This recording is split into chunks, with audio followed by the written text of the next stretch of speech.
Hello नमस्कार दोस्तों, जय माता दी, राधे राधे। दोस्तों आज की वीडियो में जानेंगे करवा चौथ का व्रत जो होता है, क्या वो कुंवारी लड़कियां करवा चौथ का व्रत रख सकते हैं या नहीं।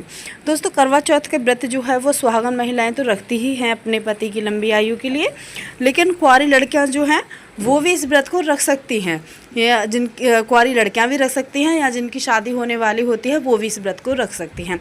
लेकिन इस व्रत के नियम जो होते हैं वो अलग होते हैं।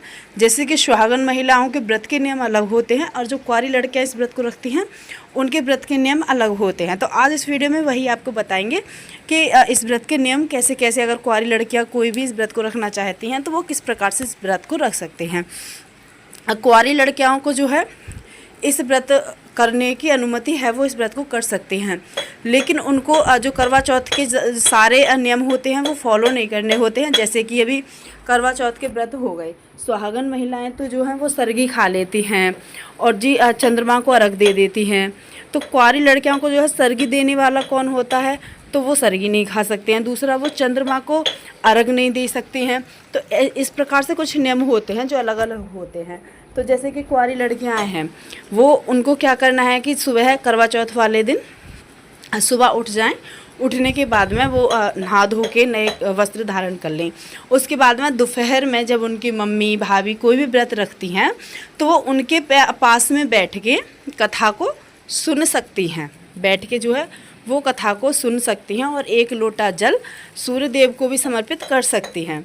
तो वो जो है कथा सुन सकती हैं, सूर्य देव को एक लोटा जल समर्पित कर सकते हैं। उसके बाद में कुंवारी लड़कियों को जो व्रत रख रही हैं उनको जो है निर्जला व्रत नहीं रखना है करवा चौथ का, उनको निराहार व्रत रखना है। निराहार का मतलब होता है कि करवा चौथ का जब वो व्रत रखें तो उस व्रत में वो कुछ खा लें, उन्हें भूखे प्यासे रह के ये व्रत करने की अनुमति नहीं दी जाती है।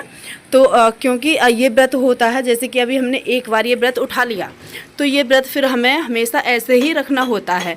तो इसमें ये है कि अगर आप कुछ खा लेंगी और इस व्रत में, तो जब आप अगली बार व्रत रखेंगी तो आपकी मर्जी है कि आप इसे कैसे रखना चाहेंगी। तो पहली बार का व्रत जो होता है इसके बहुत ही ज़्यादा नियम होते हैं। तो आप निराहार रहकर ही इस व्रत को कीजिएगा, आपको निर्जला व्रत नहीं रखना है।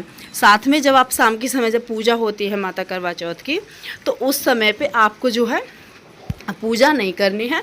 सिर्फ आप जब आपके घर में पूजा हो तो वहाँ पे आप बैठ जाइएगा और जो आपकी मम्मी वगैरह जो भी जब उसको तारन को अर्घ दें तो आपको भी जो एक लोटा तारन को अर्घ दे देना है। आपकी मम्मी और भाभी चंद्रमा को अर्घ दे देंगी शाम रात्रि के समय 8:30 बजे के आसपास।